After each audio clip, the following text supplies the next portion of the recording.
Come on. Yeah. Yeah. Come on. All right, Titan, that's family land. Got a little bit of water in my system. Let's go ahead and do part 2 and kind of get you fast chatting on what's going on and how we got to the point of launching Jay's Italian Ice. All right. I got the loan from my CEO of my company I was working for in the IT department, 13 years total, and gave me that money. My wife put money out of 401k to help me out as well, and I bought my first cart, supplies, and the whole nine. So my first cart was maybe like a little square box thing. I still have it to this day, but it's been customized more now because I had to do it to be more visible. But got my first cart. I went down, got set up my LLC on my own, my DBA names on my own, and I opened got my employee ID numbers on my own, my sales tax ID on my own. I did everything on my own. Of course, I took that 10-week course on how to start a business, so I understood everything I had to do to really be in business. If you don't have a tax ID number, done in Bradstreet number, your sales tax number, a business bank account, you're not really in business. So just stop playing. You're doing something on the side that's just a hobby or not legitimate, which is could get you in trouble on the loan. So do it the right way and get everything taken care of. So I really want everybody who wants to be an entrepreneur to really understand what they need to be in business. I got some stories coming up on how that burned other people and it made me prosper more than others. Hilarious. But anyway, so got everything set, bought some signage for the card, and went out trying to get into business and get into events. And it wasn't as easy as I thought it was going to be. So I'm a new guy, not knowing where to go, who to talk to, none of that. So my first plan was go downtown to the city of Raleigh and ask them where can I set up my Titan Ice cart in the city limits, kind of what's going on and how it all works. So they said you have to buy a block. You can have up to 2 carts per block. But you got to buy each block you want to set up on, and you pay for it for the whole year from June to June. And it's your block from 5 a.m. to 4 a.m. Monday through Sunday, every day of the week. So that's your spot. You can only be a person there. That's your anytime you want to do it, you can set up there. So at that point, you had to go out and find out where you wanted to be. And I picked 3 blocks and played for 3 blocks. One was at Moore Square. One was by NC State. And the third one was was on Fayetteville Street. That way, I can be anyone's my spot no matter what goes on. So I asked them why was that the case we had to pay for blocks. Well, apparently, when it first started out, hot dog vendors. There was a hot dog mafia, y'all. And this is the stupid thing I've ever heard of. I'm dying laughing with the person who's from the city of Raleigh who gave me a walkthrough. But you see what happened was there'd be a guy that would be there, a hot dog vendor would be there on the corner. There would be a team of others who would surround that one hot dog vendor and set up their car beside them, right beside them, forcing them to move somewhere else. And they were able to go. They would follow them there, and again surround them with their own cars and take away all the business from them. So kind of like they force them out of business by bombarding them and shit like that. So they'd have fights behind that. It was pretty bad. People getting hurt. I mean, what the hell is a hot dog mafia? So they went ahead and put the rule in place to make it go down. So you had to pay for it at your spot. I was so stunned by that. That was absolutely crazy, So one of the rules they said was, you buy your blocks. You also can't be in front of a restaurant door. Makes sense with your cart. You also can't be in front of a business that sells the same product. It makes sense too. So we do those 2 things. Do those things. You're fine. Good to go. Set where you want to be, and you're ready to rock and roll. So I said NC State, Fayetteville Street, and Moore Square. People passing by the whole 9. Things are going great. So I go out there with my wonderful tiny cart. One thing, one man, one cart dream, ready to kill the world, go out there. Nobody's stopping by for my Titan Ice. Nobody wants to hear. I'm saying hello to people.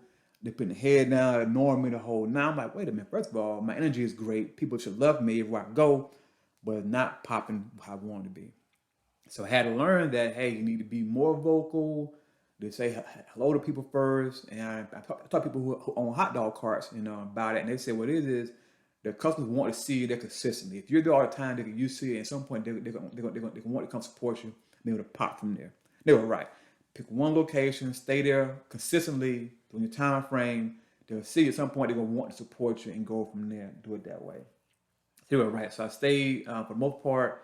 I stayed on Fayetteville Street for lunchtime, and then I moved over to Hillsborough Street as well for like evening time. People heading home like that. So I was able to learn my business bit by bit for how it works, how to get it out there, how to get it home. But I wasn't making really any money at all because, it's still the new guy there. People want to eat lunch first and then to have time or not full, get dessert. Lesson number one. All right. You're wasting time. People aren't buying. Yeah, you're there visible, but you're not doing anything. You're just sitting there being visible, being present, but you're not making any money because they haven't eaten lunch yet. So just your time frame. All right. So things are going well. I'm learning.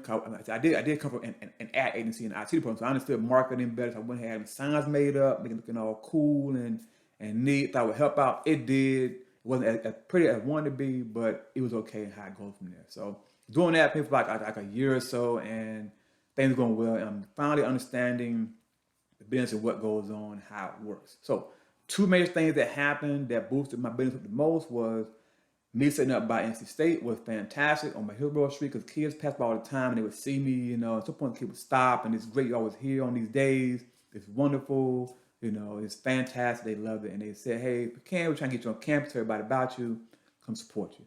Huge, thank you NC State Wolfpack Nation. Hey, my son there is a student now, NC State freshman. Guy named Full Ride. Shout out to him. Been doing his thing now. So, but it was great NC State. Other thing was I got put into this wonderful market that happens on the weekends, and I went there and I asked to be a part of it, and I driving by, I happened to see it, So again, pull over side of the road, look at it, and ask questions. Say, yeah, they have people there all the time who have cold dessert for that, but they never ever stay. And the one has somebody there who'll be consistent. I'll take the shot, give me a shot, get my brand going. I appreciate the opportunity if I can do it. They said, yes, come on out. Boom, it was a great spot for me to be in. People start seeing me more, people are trying it out more, and I'm going pretty good. So here's one thing that happened that I had to learn, I guess, the hard way. You're not entitled to take part in anybody's events. And here's what I mean by that. I mean, here's what literally happened to me. So I'm at this wonderful market on the weekends. It's great. And I'm also over NC State from time to time. And one of the two from NC State came by and said, hey, he wants to actually write a story about me to put in the paper.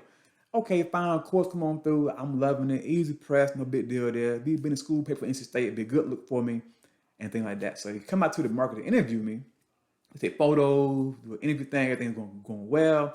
And they leave, and I'll see them again for about a week.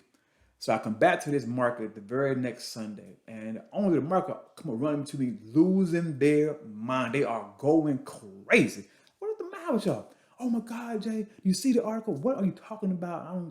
I have no clue what you're talking about. Apparently, the article that ran about me was ran in the regular paper, in the bigger paper, and folks saw it. But what I didn't know was they posted a pic of me at my cart. Behind me was that was shot on my shoulder of the market's name, the market hours, the contact information, the dates, and the whole nine. It was free publicity for them, and they had actually gotten phone calls about this market and people interested, and it boosted the attendance and boosted the vendors that want to be there. So they had a return on investment just from my interview. Okay, I did that. They told me that happened. Ain't no. Jay thought no. They let me know that because of that article, they were getting phone calls and more business were coming in now to this market because of that interview and that ad that ran with my photo showing there, signed over my shoulder, and the whole nine. So now, here's the thing. Remember, I told you, they said they want somebody to be there consistently. Because they have people coming in with cold trees who will leave in and out, and they want somebody to be there. I did that for them. So I'll do all the markets. So I went ahead, it's next year, right? And I said, hey guys, I'm trying to get my calendar done for next year. What dates would the markets be? Now, be mindful, they said they want back consistently there. But they told me, well, Jay, this year we're going to actually open up to other cold treats as well, and as well as you. So you can't have all of them. You're going to have some here and there. So you may pick 2 or 3 of them you want to do, and the other give up to a chance. What? Huh? You told me that I'm the reason I helped increase revenue for the market, visibility for the market. And now because it's popping and people want to be part of it now and it's grown, now I'm being put to the back burner for other people who didn't want to do it when you first tried to get them to do it. Now they want to do it because it's jumping now. Oh my God. How does it happen? Well, it's not my market, y'all. I can be hurt. I can be sad about it, but I got to understand it is not mine. I have the control of it. I mean, yeah, sure. It's clearly because of what I brought to the table, understanding value. I brought, okay, I brought value to the table, and it did not matter. Okay, they did not care. It's their business. Remember how you want to do it. So I asked an IT job, could I get an IT intern trained? They said no. I now proved and earned money for a business, made them better, and now I'm being put to the side because they got what they wanted from their standpoint for them, and now I'm gone. What?